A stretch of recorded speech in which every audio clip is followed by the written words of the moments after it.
BMC news live from Kochi Malayalam വാർത്തകൾ നിങ്ങൾക്കായി അവതരിപ്പിക്കുന്നത് Cochin Kalabhavan Angamaly franchise powered by Heal Life Thottakkattukara Nazareth villas and BMC production Angamaly.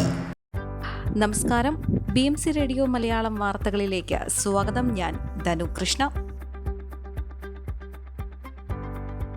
Aluva police അന്വേഷിക്കുന്ന അവയവക്കടത്ത് case NIA ഏറ്റെടുത്തു. അവയവ മാഫിയയിൽ മുഖ്യ പങ്കാളിയായ കൊച്ചി സ്വദേശി മധു ഇറാനിലാണ്. കേസ് NIA ഏറ്റെടുക്കുന്നതോടെ അന്വേഷണം ഇറാൻ കേന്ദ്രീകരിച്ച് നടക്കും.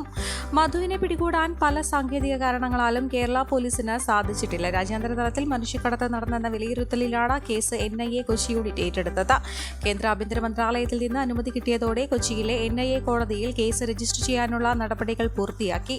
നിലവിൽ ആലുവ റൂറൽ പോലീസിന്റെ പ്രത്യേക സംഘമാണ് കേസ് അന്വേഷിക്കുന്നത്. മെയ് 19 നെടുമ്പാശ്ശേരി വിമാനത്താവളത്തിൽ അവയവ കടത്ത് കേസിലെ മുഖ്യ സൂത്രധാരൻ തൃശൂർ സ്വദേശി സാബിത് നാസർ അറസ്റ്റിലാകുന്നത്. ഇയാൾക്കൊപ്പം അവയവ മാഫിയയിൽ മുഖ്യ പങ്കാളികളായ കൊച്ചി സ്വദേശി സജിത്, ഹൈദരാബാദ് സ്വദേശി ബെല്ലംകൊണ്ട രാമപ്രദാസ് എന്നിവരെ അന്വേഷണ സംഘം പിന്നീട് അറസ്റ്റ് ചെയ്തിരുന്നു. ഇറാനിലുള്ള കൊച്ചി സ്വദേശി മധുവിനെ നാട്ടിലെത്തിക്കാൻ ശ്രമം തുടങ്ങിയെങ്കിലും സാങ്കേതിക തടസ്സങ്ങൾ കാരണം നീണ്ടുപോവുകയാണ്. കേസ് NIA ഏറ്റെടുക്കുന്നതോടെ ഇറാൻ കേന്ദ്രീകരിച്ച് അന്വേഷണം വേഗത്തിലാകുമെന്നാണ് പ്രതീക്ഷ.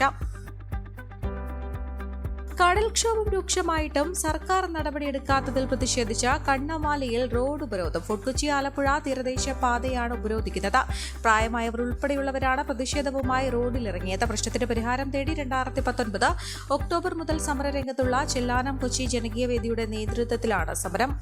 2021 ചെല്ലാനം കൊച്ചി തീരത്ത് 10 കിലോമീറ്ററിൽ CMS പാലം വരെ കരിങ്കൽ ഭിത്തിയും ടെട്രോപോഡും, ബസാർ വേളാങ്കണ്ണി പ്രദേശത്ത് 6 പുലിമുട്ടുകളും, പുത്തൻതോട് കണ്ണമാലി പ്രദേശത്ത് 9 പുലിമുട്ടുകളും നിർമ്മിക്കുന്നതിനായി സർക്കാർ ഭരണാനുമതി കൊടുത്തിരുന്നു.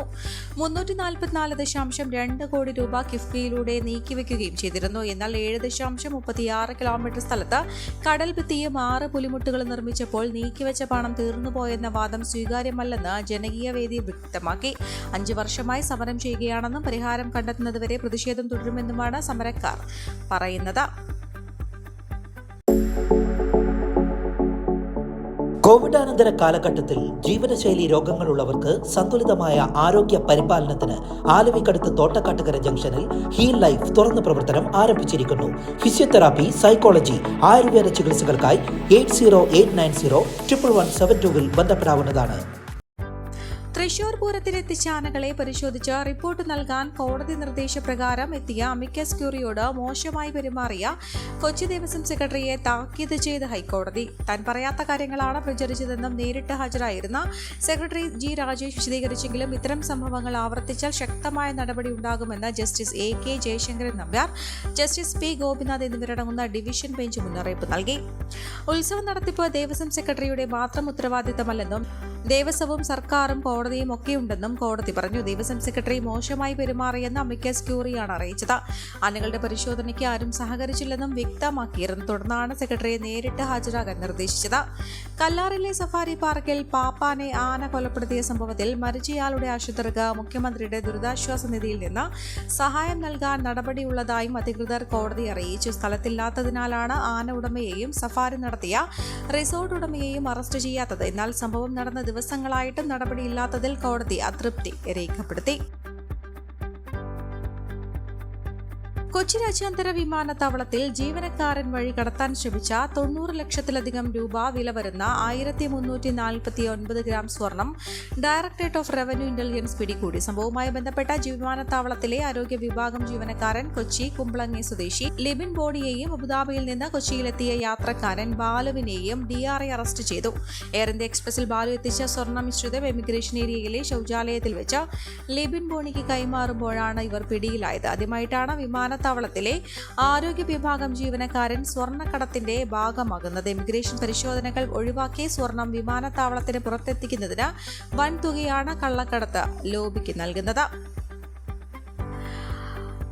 കൊച്ചി, ധനുഷ്കോടി, അടിമാലി, കുമ്പള ദേശീയപാതകളിൽ വൻമരങ്ങൾ കടപുഴകിയും ഒടിഞ്ഞു വീണും വലിയ അപകടങ്ങളും മരണങ്ങളും തുടർ സംഭവങ്ങളുണ്ടായിട്ടും ജില്ലാ ഭരണകൂടം നടപടികൾ സ്വീകരിക്കുന്നില്ല. വൻമരങ്ങൾ അപകട ഭീഷണിയായി പാതയോരങ്ങളിൽ നിൽക്കുന്നത് നിരന്തരം മാധ്യമങ്ങളും പൊതുപ്രവർത്തകരും കോടതിയും ചൂണ്ടിക്കാട്ടിയിട്ടും ഇത്തരം മരങ്ങൾ മുറിച്ചു മാറ്റാൻ അധികാരികൾ തികഞ്ഞ് അലംഭാവം കാട്ടുകയാണ്. വൻമരങ്ങൾ വീണ് കഴിഞ്ഞ 10 വർഷത്തിനുള്ളിൽ 30ഓളം ജീവനുകൾ ജില്ലയിൽ നഷ്ടപ്പെട്ടിട്ടുണ്ട്. 100 കണക്കിന് ആളുകൾക്ക് പരിക്കേറ്റു. എന്നാൽ അപകടാവസ്ഥയിലുള്ള ഉള്ള മരങ്ങൾ മുറിച്ചു മാറ്റുന്നതിനോ അപകടം ഒഴിവാക്കുന്നതിനോ യാതൊരു നടപടിയും ഉണ്ടാകുന്നില്ല. മനുഷ്യജീവനുകൾ അക്കാലത്തിൽ പൊലിയുമ്പോൾ മാത്രം മുതലക്കണ്ണീർ ഒഴുക്കാനും മാറി നിന്ന് പരസ്പരം കുറ്റപ്പെടുത്താനും മാത്രമാണ് ജില്ലാ അധികൃതർ ശ്രമിക്കുന്നത്. കഴിഞ്ഞയാഴ്ച കൊച്ചി ധനുഷ്കോടി ദേശീയപാതയിൽ നേര്യമംഗലത്തിന് സമീപം വൻമരം കടപുഴകി വീണ് ഇടുക്കി സ്വദേശി മരിച്ചിരുന്നു. ഇന്നലെ അടിമാലി കുമളി ദേശീയപാതയിൽ കല്ലാർകുട്ടി റോഡിൽ വൻമരം കടപുഴകി സ്വകാര്യ ബസിന്റെ മുന്നിൽ വീണ് ബസിന്റെ ചില്ലുകൾ ഉൾപ്പെടെ തകർന്നു. തലനാരിഴയ്ക്കാണ് ആളപായം ഒഴിവായത്. അടിമാലി കുമളി ദേശീയപാതയിൽ കല്ലാർകുട്ടി റോഡിൽ അടിമാലി ടൗണിൽ പഞ്ചായത്ത് ടൗൺ ഹാളിന് സമീപമാണ് ഓടുന്ന ബസിന്റെ മുൻഭാഗത്തേക്ക് വൻമരം കടപുഴകി വീണത്. അപകടത്തിൽ ബസ് യാത്രക്കാരിക്ക് പരിക്കേറ്റു. ഇന്നലെ ഉച്ചയോടെയായിരുന്നു അപകടം നടന്നത്. പാതയോരത്ത് നിന്നിരുന്ന മരം ബസിന് മുകളിലേക്ക് വീഴുകയായിരുന്നു.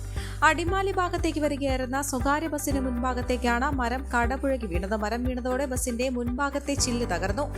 യാത്രക്കാരിയായ രാജക്കാട് സ്വദേശിനി ഷീലയ്ക്കാണ് പരിക്കേറ്റത്. അടിമാലി അഗ്നിരക്ഷാസേന എത്തി റോഡിലേക്ക് വീണ മരം മുറിച്ചുമാറ്റി. പാതയോരത്ത് ചുവട് ദ്രവിച്ച് ബലക്ഷയം വന്ന മരമാണ് ഓടുന്ന ബസിന് മുകളിലേക്ക് വീണത്. ദിവസങ്ങൾക്ക് മുൻപ് ഇതേ മരത്തിന്റെ കൂറ്റൻ ശിഖരം ഒടിഞ്ഞ് ഓടിക്കൊണ്ടിരിക്കുന്ന ഓട്ടോറിക്ഷയുടെ മുകളിലേക്ക് വീണിരുന്നു. പരിക്കുകളോടെ ഓട്ടോറിക്ഷ യാത്രക്കാരൻ രക്ഷപ്പെട്ടു. അതുമുതൽ ഈ മരം മുറിച്ചു നീക്കണമെന്ന ആവശ്യം വാഹനയാത്രികരും സമീപവാസികളും മുൻപോട്ട് വച്ചിരുന്നു. മരം മുറിക്കാതെ വന്നതോടെയാണ് ഇന്ന് വീണ്ടും മറ്റൊരു അപകടം സംഭവിച്ചത്. പോലീസ് ഉദ്യോഗസ്ഥരുടെ സമൂഹ മാധ്യമ അക്കൗണ്ടുകളും വിവരങ്ങളും ദുരുപയോഗം ചെയ്തും ഓൺലൈൻ തട്ടിപ്പുകൾ. അക്കൗണ്ട് ഹാക്ക് ചെയ്തും വ്യാജ ഐഡി നിർമ്മിച്ചും ചാറ്റ് ചെയ്യുന്നതാണ് തട്ടിപ്പുകൾക്ക് കളമൊരുക്കുന്നത്. കൊച്ചി നഗരത്തിൽ ജോലി ചെയ്ത ഉദ്യോഗസ്ഥരുടെ പേരിൽ വ്യാജ ഐഡി നിർമ്മിച്ച് നിരവധി തട്ടിപ്പു ശ്രമങ്ങളാണ് അരങ്ങേറിയത്. ഫേസ്ബുക്ക് മെസ്സഞ്ചറിലൂടെ സന്ദേശം അയക്കുന്ന തട്ടിപ്പുകാർ ഫോൺ നമ്പറാണ് ആദ്യം ചോദിക്കുന്നത്. നമ്പർ നൽകുന്നവരോടും അല്ലാത്തവരോടുമൊക്കെ ചാറ്റ് ചെയ്ത് അത്യാവശ്യമായി പണം ആവശ്യമുണ്ടെന്ന് പറഞ്ഞാണ് തട്ടിപ്പ് നടന്നത്. ഇത്തരത്തിൽ മെസ്സേജുകൾ വന്നാൽ ഉടൻ പോലീസിൽ വിവരം അറിയിക്കണമെന്നാണ് ഉദ്യോഗസ്ഥർ അറിയിച്ചിട്ടുള്ളത്. ഈ വാർത്തയോടുകൂടെ BMC റേഡിയോ മലയാളം വാർത്തകൾ സമാപിക്കുന്നു. നന്ദി, നമസ്കാരം.